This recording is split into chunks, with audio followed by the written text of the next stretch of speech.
Agora são 8h35. Vamos falar da campanha Pacote Anticrime, uma solução fake.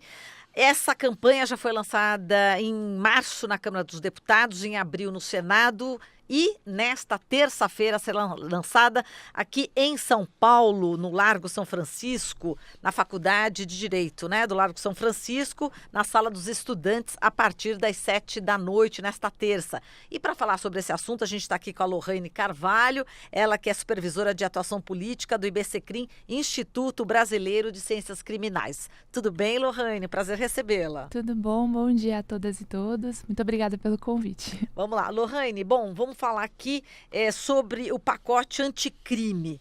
A gente estava conversando, Lohane, porque parece que em termos de publicidade, o nome é interessante, porque, pacote anticrime, quem for contra parece que está sendo contra o crime, não é?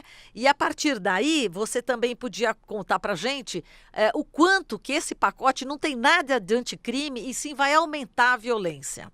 Sim, acho que foi uma ótima jogada de marketing, do Ministro de Justiça e Segurança Pública ao colocar o nome como um pacote anticrime, Porque parece que quem critica as propostas lá previstas é a favor da criminalidade, quando na verdade as organizações, não mais de 70 organizações que apoiam a campanha, pacote anticrime, uma solução fake, vem para justamente argumentar e justificar que as propostas previstas nesse projeto de lei, aliás, nos dois, tanto na Câmara quanto no Senado, são soluções superficiais e que, na verdade, aprovadas, vão aumentar a violência e o encarceramento. Então, a gente tem alguns exemplos aí que são super graves, como, por exemplo, a excludente de ilicitude, que prevê a legítima defesa específica para agentes de segurança pública, tem a previsão também de alteração do Código de Processo Penal para, enfim, tentar, trazer alguma legalidade para a execução provisória da pena, ainda que a alteração no próprio Código mantenha a inconstitucionalidade da medida, tendo em vista que a Constituição Federal não vai ser alterada. Um outro ponto de superatenção é a proposta que ele traz de justiça negocial, tanto o acordo de não persecução penal quanto a barganha, que prevê, entre outras medidas, um fortalecimento muito grande do próprio Ministério Público, que na verdade é o órgão que deveria acusar e promover justiça, no lugar do juiz, que vai ter um papel bastante reduzido, com a homologação pura e simplesmente. Fora nessa medida, a desproporção de forças, A gente está falando de uma justiça criminal que é seletiva e que, quando seleciona jovens negros, a gente tem que contar que essa justiça negocial ela nunca vai ser equilibrada, Então, você vai ter um poder muito maior, forçando pessoas que dificilmente têm acesso a uma democratização do sistema de justiça, enfim, tem acesso a advogados que vão poder, de fato, trazer propostas equilibradas para esse acordo. E, obviamente, que a confissão ela vai ser, enfim, a medida mais colocada ali na mesa, Levando em consideração que a pessoa vai poder ficar presa porque ela confessou algo que ela pode não ter participado por um medo, enfim, por uma proposta aí que ela não vai ter amparo para tirar algumas dúvidas que ela pode possuir. Fora isso, enfim, tem propostas como videoconferência para audiência de custódia e interrogatório do réu, que vem totalmente na contramão, inclusive de tratados internacionais, também não fazem parte de uma proposta de redução da população carcerária, assim como o banco genético, por exemplo, que é uma medida que pode criar um banco genético de pessoas que vão ficar marcadas para sempre como criminosas, nesse processo de política criminal que criminaliza determinados grupos sociais. Então, são soluções que, na verdade, visam apenas aumentar a violência e, com certeza, vai aumentar o encarceramento.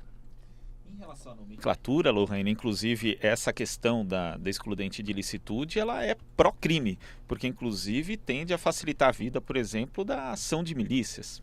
Exatamente. Isso é uma grande preocupação, porque o Brasil já tem altos índices de letalidade policial e violência de agentes de segurança pública, né?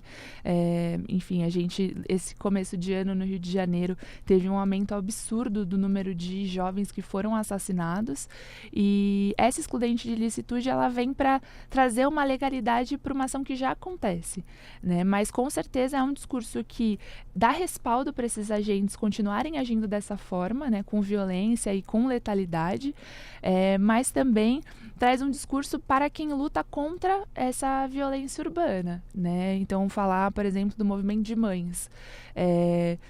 Quando você transforma o seu luto em luta, né, que é essa bandeira que elas têm, então, por exemplo, o movimento Mãe de Maio, né, Nossos Mortos Têm Voz, quando você, de antemão, já traz na previsão do ordenamento jurídico de que esses agentes podem justificar pelo mero medo, né, ou surpresa de um risco iminente, não necessariamente de uma violência que está ali muito explícita, né, que vai poder justificar essas mortes de uma maneira muito tranquila, né, excluindo a ilicitude do crime. Quer dizer, o crime é um ato ilícito. Quando você fala que é excludente de ilicitude, você está tirando a ilicitude daquele ato, tornando aquele ato lícito.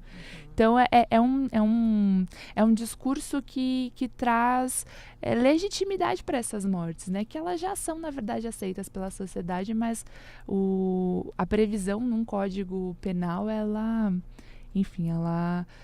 enfraquece muito qualquer discurso contrário, né? Dá um respaldo maior do ponto de vista legal. Exatamente.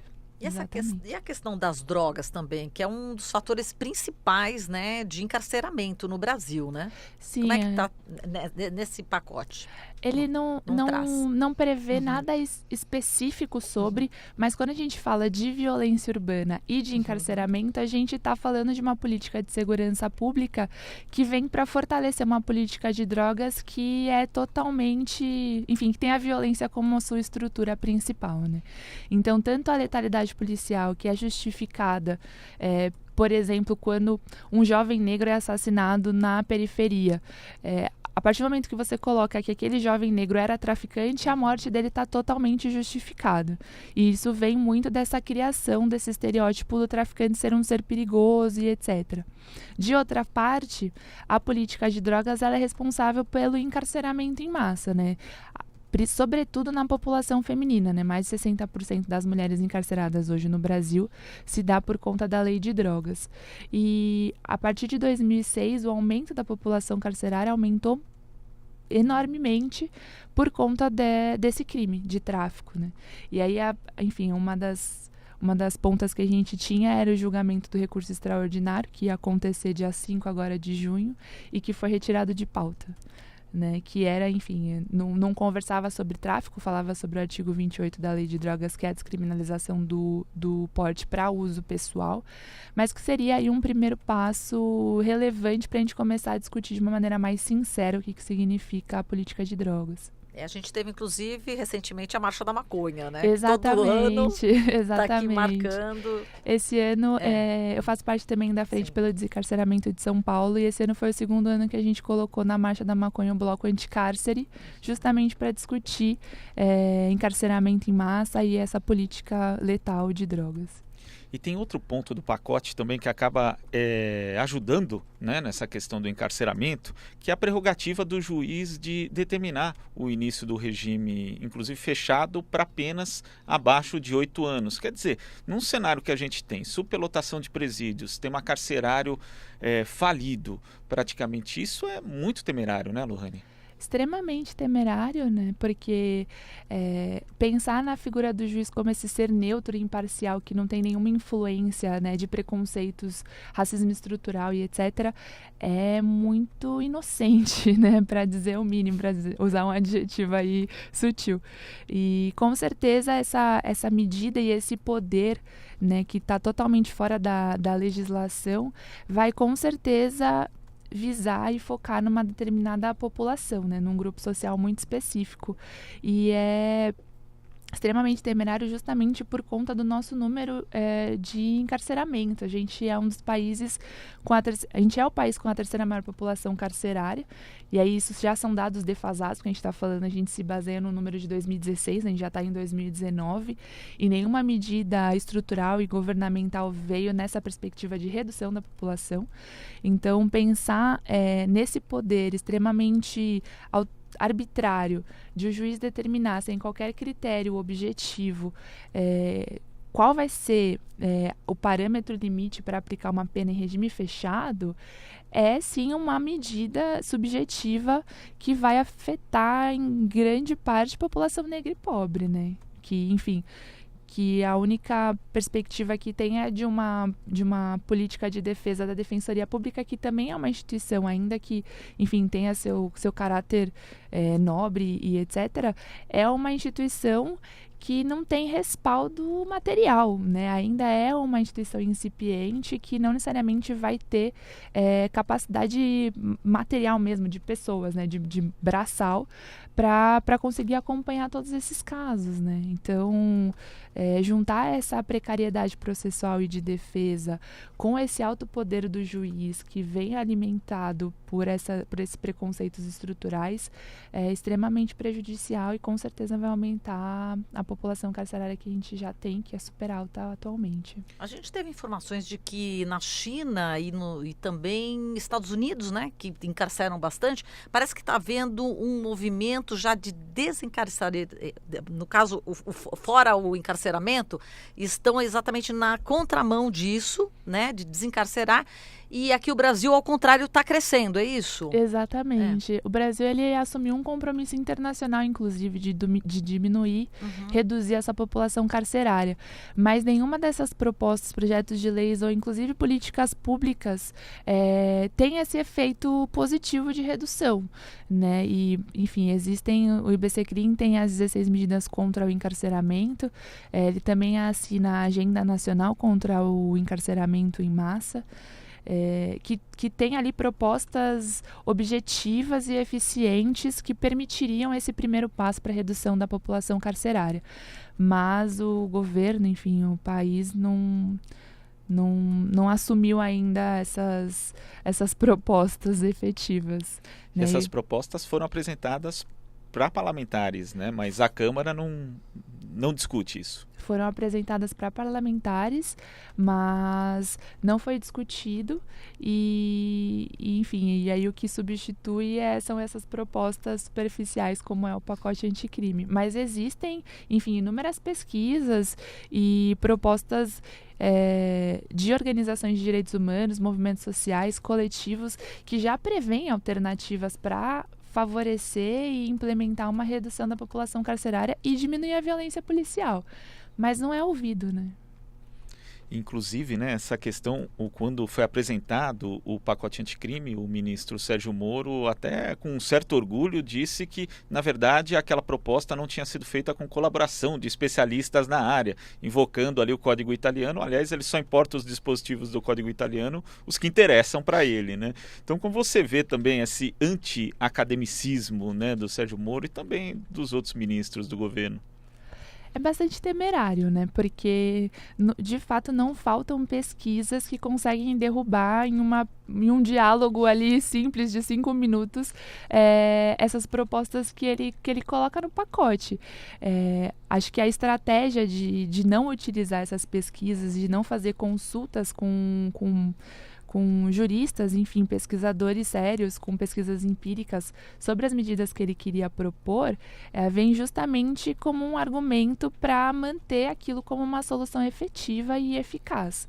Né? Acho que simples consultas a essas pesquisas históricas, na verdade, já derrubariam essas medidas como algo eficiente, né? Para de fato ser uma política anticrime. Enfim, então eu acredito que essa não consulta ela foi deliberada, né, para sustentar o projeto que ele queria implementar. Perfeito, tá certo, Lohane. A gente agradece aqui a sua participação. Muitíssimo obrigada.